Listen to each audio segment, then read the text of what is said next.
Hay historias que no fueron pensadas para ser vistas, momentos que quedaron registrados por azar y que revelan el costado más crudo e impredecible de la realidad. En este recorrido, las imágenes no solo documentan tragedias, accidentes y actos de violencia, sino que también exponen la fragilidad humana frente al caos, el error y lo inesperado. Cada fragmento es una prueba de cómo, en cuestión de segundos, una situación cotidiana puede transformarse en una escena imposible de olvidar. Esto no es ficción ni exageración, es material real, incómodo y perturbador, que obliga a mirar de frente aquello que muchos preferirían ignorar. Nivel 1.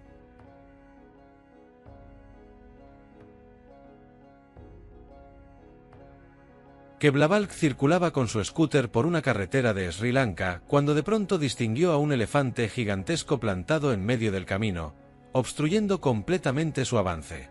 Para ser más precisos, se trataba de un coloso de 11.000 libras que, si así lo quisiera, podría aplastar un automóvil sin dificultad alguna. Evidentemente, Kev reaccionó como lo haría cualquiera en su lugar, detuvo el scooter e intentó descifrar qué demonios debía hacer a continuación. Tal vez ese tipo de situaciones era algo habitual en ese país. Sin embargo, en ese momento ocurrió algo fuera de lo normal. Algún estímulo provocó que el elefante se volviera extremadamente agresivo, lanzándose contra Kev y obligándolo a tomar una decisión espantosa en una fracción de segundo: dar la vuelta con el scooter o abandonarlo por completo. Sin pensarlo demasiado, Kev deja atrás el scooter y sale corriendo, convencido de que girarlo le haría perder segundos valiosísimos que no tenía. Aún así, mantenía su cámara GoPro colocada en el casco, lo que nos permitió ver estas imágenes absolutamente aterradoras. En el vídeo hay un instante en el que la sombra del elefante se hace cada vez más grande, y en ese momento uno comprende lo diminutos e insignificantes que somos los seres humanos en realidad. Al fin y al cabo, estos animales pueden alcanzar velocidades de 25 millas por hora cuando se enfurecen. Y este ejemplar parecía decidido a dejarle claro a Kev que no era bienvenido allí. Hacia el final del vídeo, Kev se lanza al suelo y es fácil pensar que fue pisoteado o incluso que perdió la vida, pero eso no ocurrió. En realidad, logró salvarse gracias a las bocinas de los autos que circulaban por la carretera. Al parecer, la repentina cacofonía de las bocinas asustó al elefante lo suficiente como para hacerlo dudar y finalmente huir del lugar. Diversos estudios han demostrado que los elefantes son extremadamente sensibles a sonidos inesperados, por lo que ruidos mecánicos bruscos, como las bocinas de los vehículos, pueden romper su concentración. Nivel 2. Este material captado por una cámara de seguridad en Owan, Sudáfrica, muestra uno de los robos más impactantes que puedas llegar a ver. El hombre que lleva pantalones rojos está entregando algunos objetos para que sean guardados de forma segura. Sin embargo, antes de que esos artículos sean retirados, es atacado. ¿Ves al sujeto que se encuentra a la izquierda? Acaba de enviar una señal discreta a sus compañeros delincuentes. En cuestión de segundos, el hombre es sometido con una llave al cuello y despojado de sus pertenencias de manera frenética por una banda compuesta por 6 personas. Con total tranquilidad, revisan cada uno de sus bolsillos, llevándose su teléfono, dinero y cualquier otro objeto de valor que tenga consigo. Una vez que terminan de robarle, lo empujan y se alejan caminando. Caminando. Observa lo despreocupados que se muestran tras cometer un robo tan descarado en pleno día. Para ellos, este tipo de actos es algo completamente habitual. De hecho, es una escena común en el distrito comercial central de Paloan. Esta banda de ladrones utiliza máscaras y asaltos rápidos y bien coordinados para atacar a sus víctimas y luego perderse entre la multitud, sin volver a ser identificados jamás. Este mismo método se ha repetido en numerosos incidentes similares a lo largo de la ciudad. Ninguno de estos criminales ha sido arrestado ni enviado a prisión. Pero lo que sí puedes descubrir son icebergs aún más perturbadores como este si presionas el botón de suscribirte. Por ahora, pasemos al siguiente nivel. Nivel 3. 2 paracaidistas estuvieron a punto de ser golpeados en el aire por un avión. Forrest Pullman, instructor de paracaidismo, creyó sinceramente que iba a morir. Estaba sujeto a su pasajera en un salto tándem. Acababan de lanzarse desde su aeronave sobre Tailandia el 19 de octubre de 2014, cuando el avión realizó una maniobra que jamás debería ocurrir. El piloto hizo descender la aeronave en un giro de 180 grados directamente hacia ellos apenas unos segundos después de la salida. Al darse cuenta de lo que estaba pasando, Forrest accionó el paracaídas de arrastre, ese pequeño paracaídas estabilizador que se despliega primero para reducir la velocidad de caída, pero este fue rozado por el ala del avión. En el vídeo captado por la cámara GoPro de Forrest puede verse claramente el momento. La cinta del paracaídas se extendió sobre el ala, mientras sus cuerpos pasaban a escasos centímetros de la hélice. Estuvieron literalmente a pulgadas de una muerte brutal e inimaginable. Sin embargo, el impacto contra el ala los lanzó a un violento giro descontrolado, con sus cuerpos sacudiéndose en el cielo mientras el paracaídas dañado no lograba brindar la estabilidad para la que había sido diseñado. La pasajera, completamente inconsciente de lo cerca que estuvieron de ser destrozados por la hélice, vivió la experiencia creyendo que todo formaba parte de la adrenalina del salto. Forrest, en cambio, luchó por recuperar el control, manipulando el equipo tándem hasta conseguir estabilizar nuevamente el descenso. El avión había ejecutado una maniobra extremadamente peligrosa que en el pasado era más común en operaciones de paracaidismo. Algunos pilotos realizaban estos descensos en picada tras soltar a los paracaidistas, quizá para lucirse o añadir emoción a la experiencia. Pero esta acción fue absurdamente arriesgada y sumamente peligrosa. La aeronave pasó tan cerca que en el vídeo se observa la hélice girando literalmente a pocos pies de donde estaban sus cuerpos. Cuando finalmente aterrizaron, la turista levantó el pulgar y chocaron las manos. Para ella, había sido un salto emocionante.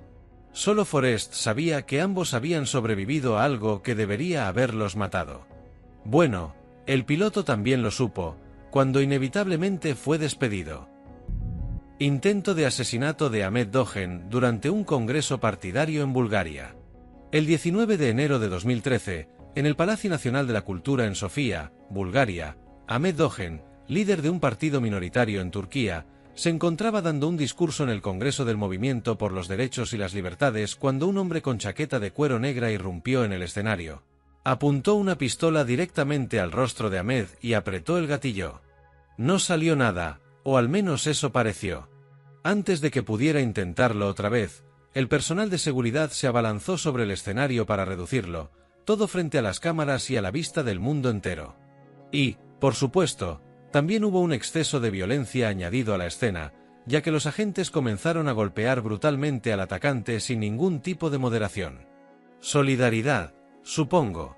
El sospechoso era Optimov, de 25 años, un turco étnico nacido en Bulgaria con antecedentes penales previos. Durante el interrogatorio posterior, afirmó que el arma era una pistola de gas y que su intención era demostrar que Ahmet Doğan no era intocable, no acabar con su vida. Pero incluso sin balas reales, seguía siendo un arma capaz de cegar o mutilar gravemente a alguien a esa distancia. Ahmet quedó tan conmocionado por el ataque que renunció a su cargo como líder del partido apenas unas horas después. Optimov fue condenado a 3 años y medio de prisión. Nivel 4. Ataque de tiburón a Matteo Mariotte. Cuando Matteo Mariotte se adentró en el agua en la playa 1770, en Queensland, el 8 de diciembre de 2023, ya atravesaba un momento emocional muy difícil. Tenía 20 años, estudiaba biología marina en Australia y buscaba desesperadamente algo de consuelo tras recibir la devastadora noticia de la muerte de su abuelo, Giovanni. Sin embargo, apenas dio unos pasos en el agua poco profunda cuando sintió un dolor insoportable en el pie. Un tiburón acababa de cerrar sus mandíbulas alrededor de su pierna, intentando arrastrarlo con fuerza hacia una zona más profunda. Matteo logró sujetar la cabeza del animal con las manos y forzar la apertura de su boca para liberar la pierna atrapada. Más tarde relató al periódico italiano Gazzetta de Parma que en ese instante comprendió que el daño era catastrófico, afirmando que desde la rodilla hacia abajo podía sentir que no quedaba prácticamente nada. Finalmente, el tiburón lo soltó, probablemente porque la aleta de snorkel de Matteo quedó atascada en su boca, y no por ningún tipo de compasión. Temiendo que el animal regresara para terminar lo que había comenzado, Matteo sacó su cámara GoPro y empezó a grabar lo que creyó que serían sus últimos momentos con vida. Las imágenes lo muestran nadando desesperadamente hacia la orilla mientras grita pidiendo ayuda. Su traje de neopreno destrozado y el agua teñida de rojo a su alrededor construyen una escena de terror absoluto. Su voz, cargada de pánico, puede oírse suplicando ayuda mientras lucha por llegar hasta su amigo en la playa. Ese amigo, Tommaso Agosti, instructor de buceo, se lanzó al agua y logró arrastrarlo hasta las rocas, donde quedó a la vista la magnitud real de las heridas. Matteo había perdido una cantidad enorme de sangre y su pierna derecha estaba tan gravemente dañada que la amputación por debajo de la rodilla se volvió inevitable. Ese registro en vídeo fue, literalmente, la forma que tuvo Matteo de despedirse de su familia y de sus amigos. Jamás pensó que existiera la mínima posibilidad de sobrevivir a un ataque así. Más tarde regresó a Italia para recibir tratamiento protésico en el Instituto Ortopédico Rosolei, donde los médicos trabajaron para ayudarlo a adaptarse a su nueva realidad. A pesar del trauma, Matteo atribuyó su supervivencia a la protección de su abuelo fallecido, diciendo que ya no tenía una pierna, pero seguía con vida y que su abuelo lo había cuidado. Tigre arrastra a una mujer en un parque de vida silvestre. Este borroso vídeo de seguridad, grabado en el parque Bling Wildlife World de Pekín el 23 de julio de 2016, dura apenas 30 segundos, pero resulta estremecedor. Un sedán blanco atraviesa el recinto de tigres siberianos transportando a una familia de 4 personas. Sin embargo, Jiao, una mujer de 32 años que se sentía mareada por el movimiento del vehículo, toma una decisión fatal que transforma una salida tranquila en una pesadilla. Las imágenes muestran a Jiao saliendo del lado del pasajero, caminando frente al auto y deteniéndose junto a la puerta del conductor, aparentemente hablando con su esposo. Cualquiera haya sido el motivo, no parece especialmente preocupada por el peligro, lo que vuelve aún más aterrador el momento en que el tigre aparece en escena. El enorme tigre siberiano se lanza hacia el vehículo y ataca a Jiao, derribándola antes de arrastrarla lejos del camino. El ataque ocurre con tal rapidez que ella no tiene tiempo de reaccionar. El esposo salta del auto de inmediato y corre tras su esposa y el animal, pero el horror no termina ahí. La madre de Jiao, de 57 años, llamada Joe, que estaba sentada en el asiento trasero junto a su nieto, ve cómo su hija es arrastrada. Sin dudarlo, baja del vehículo y corre hacia el caos. Ese acto impulsado por el instinto maternal sella su destino. Un segundo tigre, atraído por la confusión, ataca a la mujer mayor fuera de cámara. A diferencia de su hija, Joe no sobrevive al encuentro. Las grabaciones muestran al personal del parque llegando casi de inmediato en una camioneta verde, pero son incapaces de detener lo que sucede. El vehículo de rescate se mantiene a distancia segura, mientras los familiares intentan desesperadamente ahuyentar a los tigres con las manos desnudas. El esposo y la madre no tienen armas, por lo que solo pueden golpear a los enormes depredadores con los puños en un intento inútil de salvar a Jiao. Jiao sobrevivió, pero por muy poco. Fue trasladada de urgencia al hospital con heridas graves en múltiples partes del cuerpo, incluyendo daños nerviosos y cicatrices faciales. Según algunos relatos, su rostro quedó severamente mutilado. El daño psicológico fue aún más devastador, ya que tuvo que presenciar la muerte de su madre mientras intentaba rescatarla. Fallo en paracaidismo captado en cámara. David Gucker nunca quiso lanzarse en paracaídas desde el principio. Era un ejecutivo inmobiliario de Manhattan de 49 años que se encontraba en Skiddy Valley Ranch, en Gardner, Nueva York, para celebrar el cumpleaños número 50 de un amigo. Era una persona precavida, de esas que analizan los riesgos con cuidado. Sin embargo, el 15 de junio de 2012, su esposa logró convencerlo de dar el salto. David fue asegurado a Alexander Cholsky, un instructor de Brooklyn de 25 años con cientos de saltos de experiencia. Al lanzarse, todo parecía ir bien hasta que el paracaídas no se abrió. Los testigos en tierra, que casualmente estaban grabando todo, observaron cómo ambos entraban en una caída libre continua, precipitándose sin control hacia el suelo. Impactaron contra un huerto de manzanos entre Gardner y Mana, y pese a los desesperados intentos por reanimarlos, ya no había nada que hacer. El funeral de David se celebró el Día del Padre, que coincidía además con el cumpleaños número 83 de su propio padre. Jamás habría aceptado saltar en paracaídas en otra fecha. Más tarde, su esposa admitiría durante el funeral que quizá esa vez él debería haber dicho que no. pero nunca le decía que no a ella. Y esa devoción le costó absolutamente todo. Tiroteo contra el rapero Foolio. El 23 de junio de 2024, el rapero de Jacksonville Julio Foolio acababa de celebrar su cumpleaños número 26 en Tampa, Florida. Estaba sentado en un estacionamiento frente a un hotel, dentro de un sedán negro junto a 3 amigos, sin saber que estaba a punto de morir. Las cámaras de vigilancia muestran con precisión cómo se desarrolló toda la escena. Eran las 4:36 de la madrugada cuando el primer atacante aparece en cámara, y resulta evidente desde el primer instante que estaban preparados. Habían estado esperando, ubicados estratégicamente en distintas zonas del estacionamiento compartido del Holiday Inn en Hilton, aguardando exactamente ese momento. Vestían máscaras negras y portaban rifles semiautomáticos y una pistola. Cuando el grupo de atacantes abre fuego contra el vehículo, prácticamente no hay tiempo para que el rapero o sus acompañantes reaccionen. Se observa al auto intentando escapar mientras uno de los tiradores dispara a quemarropa. El sedán sube al cordón en un intento desesperado de huida, pero el daño ya estaba hecho. Para ese punto, Foolio estaba gravemente herido. Los otros atacantes se habían posicionado alrededor del estacionamiento, formando una trampa imposible de eludir, una emboscada coordinada diseñada para asegurar que Foolio no sobreviviera. La investigación posterior reveló que los agresores habían seguido los movimientos del rapero durante toda la noche, persiguiéndolo de un lugar a otro. Foolio fue declarado muerto en el lugar. Los atacantes habían estado esperando desde las 3 de la madrugada, ocultos en la oscuridad durante más de 1 hora antes de su llegada. Sabían exactamente dónde estaría, a qué hora llegaría y cómo ubicarse para maximizar la efectividad del ataque. No había absolutamente nada que él pudiera haber hecho. Todo esto fue el resultado final de una rivalidad entre pandillas que llevaba años gestándose.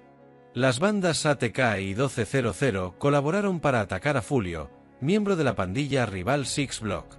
Las grabaciones de seguridad se convirtieron en pruebas clave para identificar y arrestar a los sospechosos. Pero para quienes observaron el vídeo, esas imágenes representan el final de un hombre que había compartido su ubicación en redes sociales, directamente con los enemigos que querían verlo desaparecer. Tiroteo en Industry Street. En este vídeo de seguridad, una Honda CR-V llega al bloque 1800 de Industry Street exactamente a las 5:15 de la tarde. El vehículo se estaciona frente a una vivienda donde varias personas descansan en el porche, disfrutando de lo que queda del día. De pronto, 2 individuos descienden del Honda negro, saliendo de las puertas delantera y trasera del lado del pasajero de manera coordinada. Levantan sus armas y disparan varias veces contra las personas sentadas en el porche, arruinando por completo la tranquilidad del momento. Como resultado, 2 mujeres, una de 36 años y otra de 76, resultan heridas, aunque las lesiones no ponen en riesgo sus vidas. Sin embargo, la edad de la mujer mayor sugiere que probablemente creció en esa misma calle, la vio transformarse a lo largo de décadas y jamás imaginó que una violencia así llegaría hasta su propia casa. Tras el ataque, los tiradores vuelven a subir al vehículo y huyen de Industry Street, dejando a las víctimas sangrando en el porche. Los servicios de emergencia médica llegaron más tarde para trasladar a ambas mujeres a un hospital local. Afortunadamente, las 2 sobrevivieron a sus heridas. El porche, eso sí, quedó severamente dañado. Lo más extraño de todo es la naturaleza metódica del ataque, que claramente sugiere planificación. Los agresores sabían exactamente a dónde ir, cómo posicionarse y qué ruta de escape utilizar. Atacaron de forma específica a estas mujeres. Pero la pregunta sigue siendo ¿por qué? El uso coordinado de las puertas delantera y trasera indica que el ataque fue ensayado, pero la lógica detrás de él no tiene sentido. Las edades de las víctimas abarcan 2 generaciones distintas, lo que hace pensar que se trató de un intento de enviar un mensaje. Sin embargo, ese mensaje sigue siendo un misterio. Hasta el día de hoy, nadie sabe cuál fue el motivo. Solo quedó como un tiroteo aleatorio y espantoso que estuvo a punto de acabar con la vida de 2 mujeres inocentes. Nivel 5. Accidente en una escalera mecánica en Roma. El 23 de octubre de 2018, en la estación de metro República de Roma, Un descenso aparentemente normal por una escalera mecánica se transformó en una pesadilla cuando los escalones comenzaron a acelerar de forma repentina y peligrosa, lanzando aficionados rusos al fútbol hacia la parte inferior a una velocidad demencial. Las imágenes de vídeo muestran el instante exacto en que la escalera pierde el control, con alrededor de 80 personas apretadas hombro con hombro siendo arrojadas hacia abajo a un ritmo vertiginoso. Todos esos cuerpos terminaron amontonados en la base, formando una avalancha humana que los testigos describieron como apocalíptica. Quienes se encontraban en la escalera contigua podían ver cómo se desarrollaba el desastre e intentaban desesperadamente sacar a las víctimas, estirando los brazos, sujetando manos y tirando de ellas por encima del separador que dividía ambas escaleras en movimiento. Sin embargo, es al observar las fotografías posteriores cuando se comprende la verdadera magnitud del peligro. Los escalones se comprimieron por completo en la parte inferior, convirtiéndose en placas de metal retorcidas y dentadas que actuaban como cuchillas contra los cuerpos. La última docena de escalones colapsó sobre sí misma, formando fragmentos de metal doblado que atraparon a personas entre las placas. Un hombre de 33 años sufrió un traumatismo complejo con una fractura abierta y desarticulada en la extremidad inferior derecha, y según relataron los médicos, su pie quedó tan destruido que fue necesaria la amputación. El jefe de bomberos, Jim Pietro Bosiano, describió la escena como personas amontonadas unas sobre otras al pie de la escalera, pidiendo auxilio. El metal deformado creó una situación infernal en la que las víctimas no podían liberarse, con las piernas atrapadas entre los escalones colapsados. 7 personas quedaron en estado grave, y la mayoría sufrió lesiones en las piernas debido a quedar enredadas en la maquinaria destrozada. Todas las víctimas eran hinchas del CSKA Moscú, que se dirigían a un partido de la Liga de Campeones contra la Roma. Hasta ese instante estaban de buen ánimo, lo que hizo que el accidente arruinara por completo la noche. Un camión semirremolque queda colgando de un puente tras un choque dramático. Esta vista en pantalla dividida está a punto de mostrar algo impactante. En un lado aparece Sidney Thomas conduciendo su camión de la empresa Cisco. En el otro, la cámara del tablero muestra el camino y lo que está a punto de suceder. Es el 1 de marzo de 2024, alrededor de las 12:30 del mediodía, en el puente Clark Memorial que conecta Louisville con el sur de Indiana. Ese es el momento exacto en que la camioneta de Trevor Bram se desvía bruscamente para esquivar un vehículo eléctrico detenido, provocando que una Chevrolet C1500 choque de frente contra el camión de Sidney. De repente, Sidney pierde por completo el control del vehículo y grita mientras el volante deja de responder. El impacto rompió la suspensión, lo que significaba que, sin importar hacia dónde girara el volante, el camión seguiría el rumbo que dictaran las leyes de la física, que en ese caso lo llevaron directamente contra la baranda del puente. El camión atravesó la barrera como si fuera de papel. Luego llegó el momento que fue visto por millones de personas en todo el mundo. La cabina del camión quedó suspendida a 100 pies de altura sobre el río Ohio, con Sidney todavía atada en el interior. En el audio se escucha su pánico al darse cuenta de lo que estaba ocurriendo. La cabina se inclinaba en un ángulo imposible sobre el agua. El remolque, encajado entre las vigas del puente, era lo único que impedía que todo el conjunto cayera al río. Durante 45 minutos, Sidney quedó colgando allí, pensando en su hijo de 5 años y en lo que sucedería si moría. No sabía nadar y el agua parecía estar a una distancia imposible debajo de ella. Ya no parecía una cuestión de si ocurriría, sino de cuándo. El bombero de Louisville, Brice Carden, descendió con cuerdas hasta la cabina y le preguntó si era una mujer creyente, antes de que ambos comenzaran a rezar juntos para que el rescate tuviera éxito. Utilizó un cuchillo de bolsillo que llevaba de una capacitación de LG y cortó el cinturón de seguridad. La operación de rescate demoró casi 1 hora. Más tarde, Sidney dijo que creía que el remolque seguía apoyado en el puente y que no comprendió lo precaria que había sido su situación hasta que vio las imágenes después. El informe del arresto describió la conducción de Trevor como una demostración de extrema indiferencia por el valor de la vida humana. Fue acusado de 4 cargos de poner en peligro temerario y 1 por conducir con la licencia suspendida, aunque un gran jurado desestimó los cargos graves en septiembre de 2024. Intento fallido de asesinato contra la vicepresidenta argentina. Este vídeo comienza donde parecen terminar muchos episodios de la política moderna, con un arma apuntando al rostro de una dirigente. Cristina Fernández de Kirchner se aproxima a su domicilio en Buenos Aires el 1 de septiembre de 2022. Rodeada de simpatizantes que llevaban días concentrados para apoyarla durante su juicio por corrupción, la vicepresidenta sonríe, saluda y se inclina para recoger algo del suelo. En ese instante, una mano emerge de la multitud, sosteniendo una pistola negra a pocos centímetros de su cara. El hombre aprieta el gatillo. En el vídeo se escucha el clic, pero no ocurre nada. El arma, cargada con 5 balas, no dispara. El presidente Alberto Fernández describiría más tarde el hecho como una falla técnica que le salvó la vida, aunque la causa exacta nunca fue confirmada. Fuera cual fuera el motivo, fue un milagro. Fernando Sábag Montiel, el atacante brasileño de 35 años, había atravesado la multitud como un simpatizante más. Había permanecido allí durante horas, mezclado entre las personas que coreaban consignas en apoyo a su figura política. La pistola Versa calibre 32 pertenecía a un vecino suyo fallecido, y los investigadores confirmarían luego que su ADN estaba en el arma. Aún así, logró llevar a cabo todo esto sin despertar la más mínima sospecha. Si el arma hubiera disparado, habría sido un ataque terriblemente efectivo. Los segundos posteriores revelan algo crudo sobre la naturaleza humana. Cristina retrocede, levanta las manos para proteger su rostro, pero la multitud no comprende de inmediato lo que sucede. Hay confusión, empujones y luego comprensión. Los seguidores y el personal de seguridad reducen a Montiel en cuestión de segundos. Alguien lo golpea en el ojo con tal fuerza que le abre el párpado. Montiel había intentado disparar 2 veces. El arma contenía 5 balas en buen estado, pero no estaba correctamente cargada, un error técnico que impidió el disparo.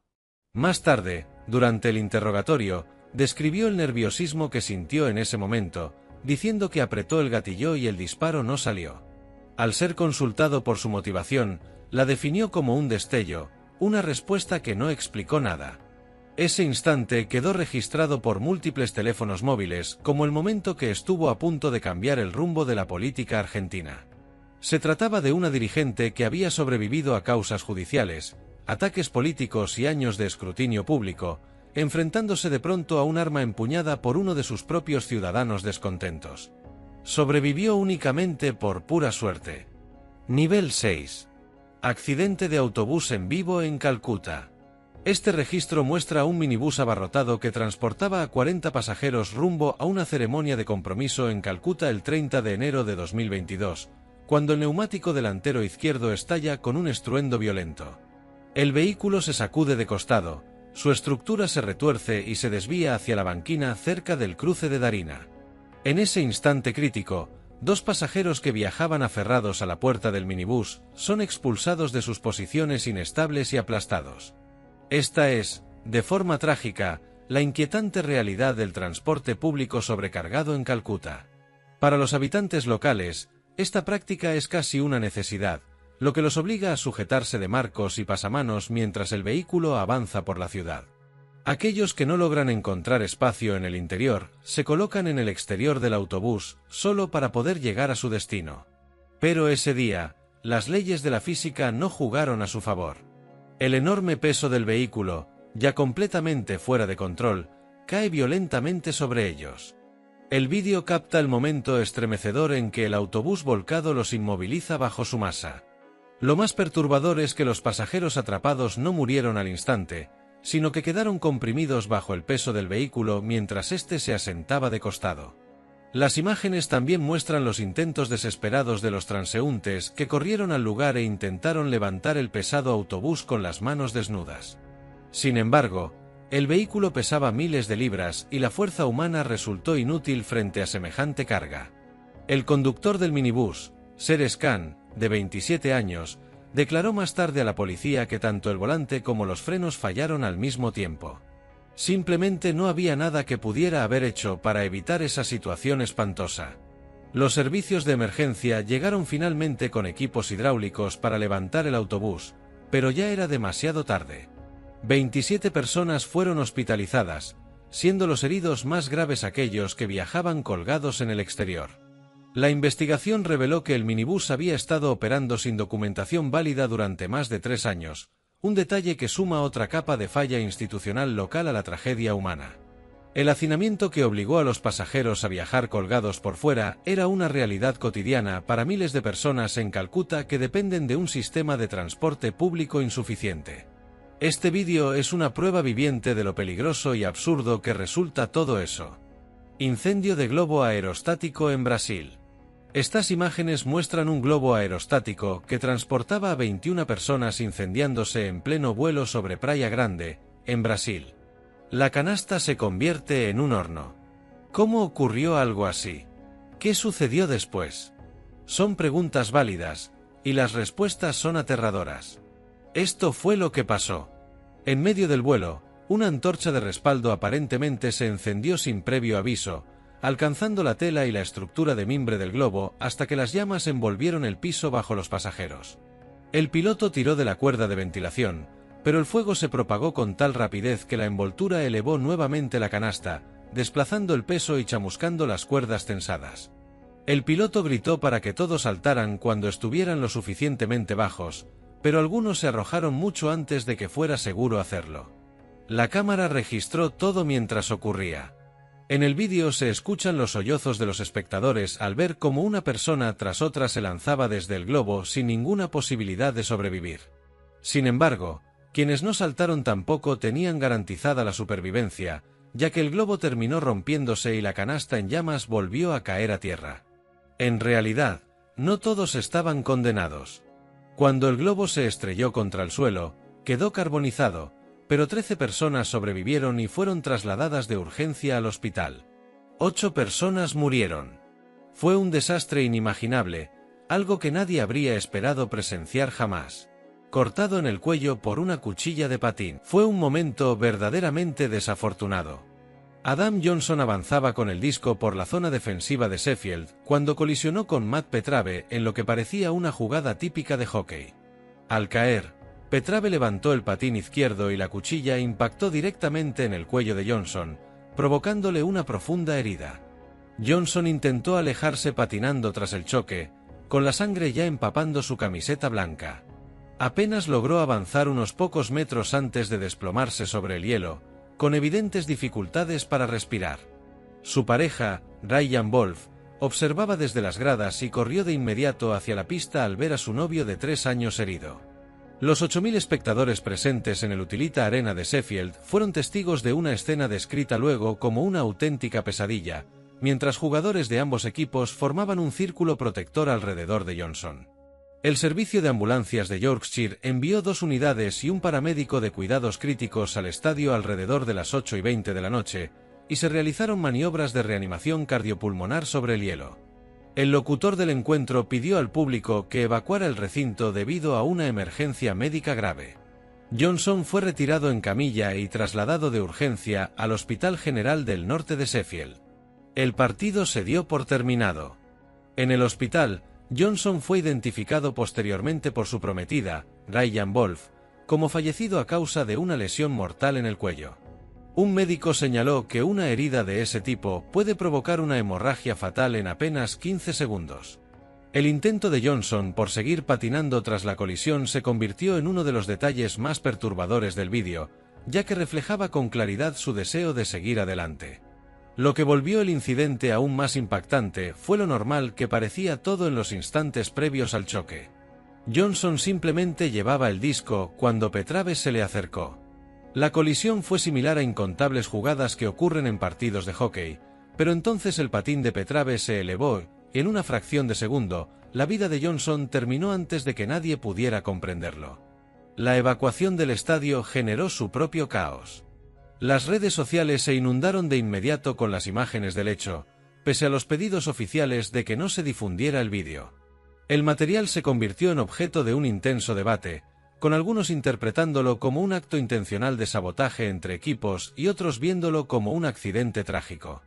Más tarde, la familia de Johnson descubrió que había comprado un anillo de compromiso y planeaba pedirle matrimonio a Wolf durante su estadía en Inglaterra. El anillo permaneció oculto en el departamento que compartían mientras Johnson agonizaba en el hospital. Un giro del destino cruel y devastador. Nivel 7. Terremoto de Haití captado por cámaras. El suelo dejó de moverse tras 35 segundos. Pero Puerto Príncipe, una ciudad de 2 millones de habitantes, se transformó en un enorme cementerio en ese breve lapso. El terremoto de magnitud 7,0 que sacudió Haití el 12 de enero de 2010 a las 4:53 de la tarde, hora local, tuvo su epicentro a apenas 25 kilómetros de la capital. Lo que volvió especialmente devastador a este sismo fue su escasa profundidad, de solo 13 kilómetros bajo la superficie, lo que permitió que las ondas sísmicas alcanzaran las zonas pobladas con una fuerza máxima. Las estimaciones de víctimas mortales oscilan entre 160.000 y 316.000 personas fallecidas. En esos 35 segundos murieron más personas que en toda la guerra de Vietnam. Las grabaciones que surgieron desde Haití mostraban un escenario que parecía un campo de batalla. Leo Gane, la localidad más cercana al epicentro, quedó prácticamente arrasada. El 90% de sus edificaciones colapsó, y los habitantes huyeron hacia campos de caña de azúcar y zonas de manglares. Los cuerpos cubrían las calles, tapados apenas con sábanas manchadas de sangre. Frente a un solo edificio, los cadáveres de 5 niños y 3 adultos yacían amontonados. Alrededor de 300.000 personas resultaron heridas, muchas con extremidades aplastadas y lesiones internas, en un país donde el acceso a la atención médica ya era escaso. La destrucción de los hospitales provocó que numerosos heridos quedaran tendidos en las calles, esperando ayuda que nunca llegó. 1,5 millones de personas perdieron su hogar de un día para otro. La gente caminaba con pañuelos cubriéndoles el rostro para protegerse del olor de la carne en descomposición. Los sobrevivientes relataron haber escuchado gritos provenientes de debajo de los escombros durante días después del terremoto. Los equipos de rescate extraían cuerpos de edificios derrumbados usando palas de jardín y sus propias manos, y en algunos casos hallaban personas con vida varios días más tarde, solo para que murieran luego a causa de sus heridas, ya que no existían instalaciones médicas operativas. Las imágenes mostraban a personas cavando desesperadamente entre bloques de concreto, guiándose por voces apagadas, conscientes de que el tiempo se agotaba para quienes estaban atrapados debajo. Los cadáveres se acumulaban más rápido de lo que podían ser retirados, lo que llevó a fosas comunes y cremaciones improvisadas. La morgue del hospital más grande solo podía estimar las víctimas calculando los metros cuadrados ocupados por los cuerpos. Las grabaciones de las semanas posteriores al sismo revelaban un país quebrado en lo más profundo por apenas 35 segundos de sacudidas. Accidente aéreo de Air India. Apenas 36 segundos después del despegue, la voz del capitán Sumitsu Barbal se escuchó por la radio con interferencias. Empuje no logrado. Cayendo. Mayday. Mayday. Mayday. El Boeing 787 Dreamliner, con 242 personas a bordo, ya había iniciado su descenso hacia la zona residencial de Megani Nagar. El tren de aterrizaje seguía desplegado y el morro apuntaba hacia arriba en un intento desesperado por mantener altura. No funcionó. Los interruptores de control de combustible habían pasado de la posición de funcionamiento a corte, privando de combustible a ambos motores. Uno de los pilotos preguntó al otro por qué había cortado el suministro y recibió como respuesta que no lo había hecho. El avión se estrelló contra el complejo hospitalario del Colegio Médico BJ durante la hora del almuerzo.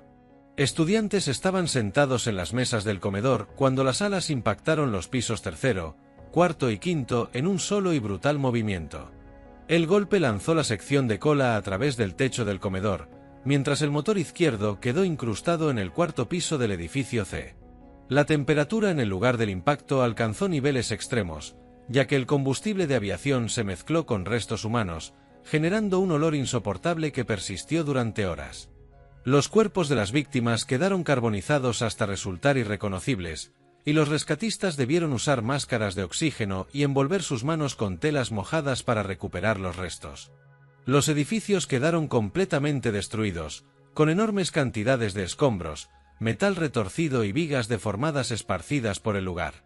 Los restos del avión, incluida la inconfundible aleta de cola, permanecieron en la zona durante semanas mientras los investigadores examinaban cada fragmento. De las 242 personas a bordo, solo un pasajero sobrevivió. Aún no se comprende con exactitud qué ocurrió.